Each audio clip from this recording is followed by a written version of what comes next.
very joyful today that on this particular Holy Saturday, the usual thing for baptisms to occur did indeed occur for us today with the enlightenment of a new handmaiden of God, Tabitha. May she have many years. It has been always traditional that on this particular day, catechumens would gather and be illuminated in the waters of baptism. The service is actually quite long.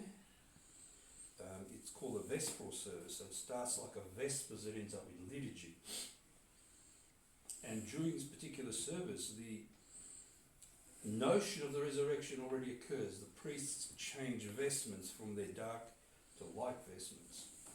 And priests come out with a bucket of leaves and throw them all over the church. We tried that once and it looked a bit messy, but anyway, that happens in places.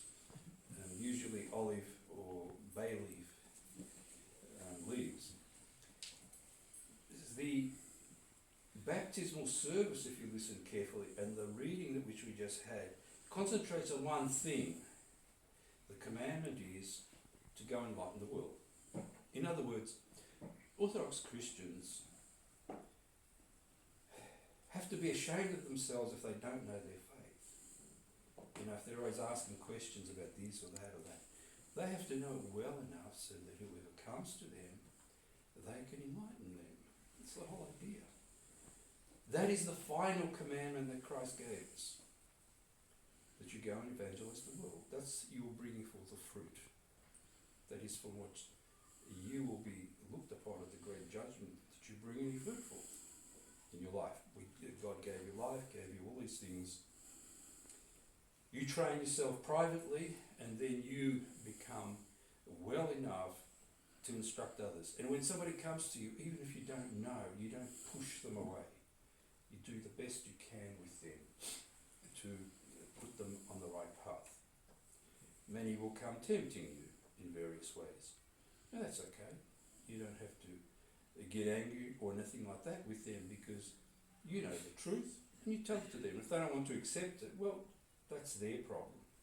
You don't have to hit them over the head, usually, to convince them, but sometimes you might have to, depending on who they are. Because Christ did not pussyfoot around either with the Jews. He gave it to them straight.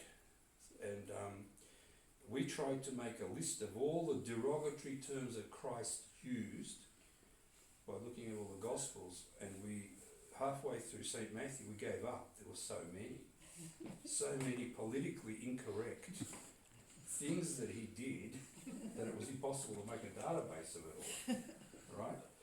He would have been, even after the first chapter, he would have been fined if it was this particular time where you can't say anything that even, you know, use call a person black or something, you know, you get chastised for that. That's because some people need to be treated like that. It's that simple. All this nicety is actually fake most of the time. It's fake because there is truth and you need to know truth. We just read how the disciples found out about the resurrection, and how when the resurrection occurred, those guards that were sent there by the Jews to keep a watch fell down as if dead. The question arises, who witnessed the resurrection?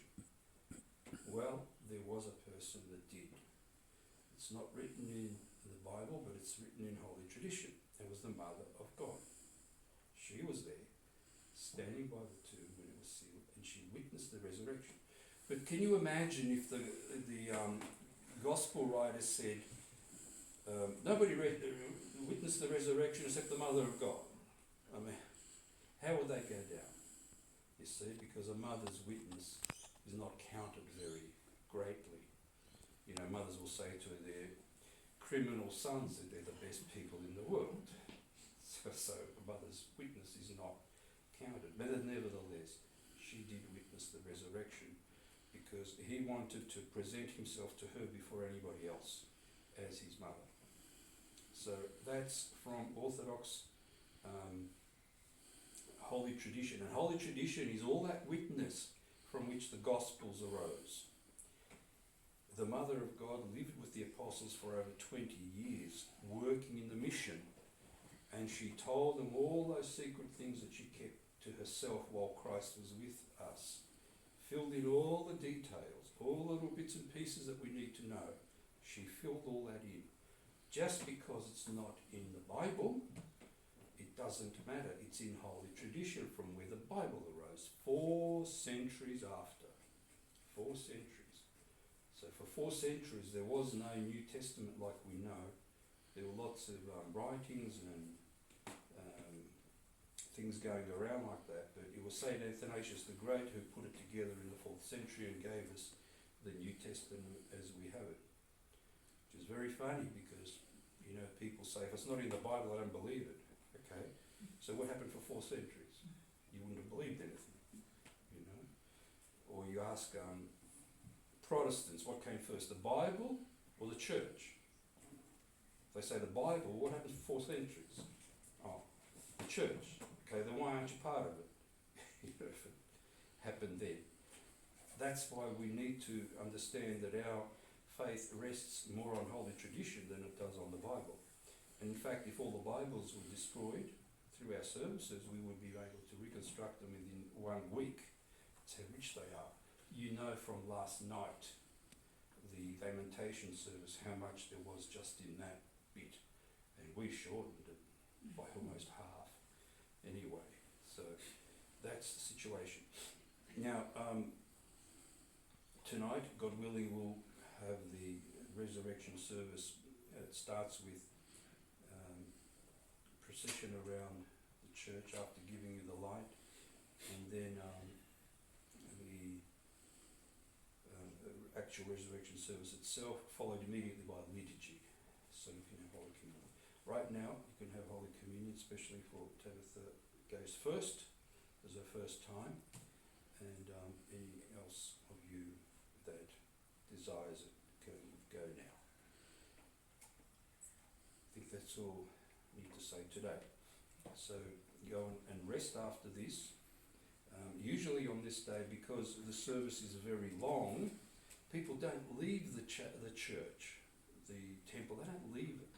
People are supposed to bring olives, bread, wine, and you sit around and eat for a while, and then the Acts of the Apostles are read up until about 11 o'clock, and then the actual resurrection service begins. So nobody actually leaves. Of course, in this modern age where we barely have a chance to breathe, it's fairly hard for us. But we experienced that in our younger years when it was a bit easier, that sort of way of doing things in the rubrics of the church. God help you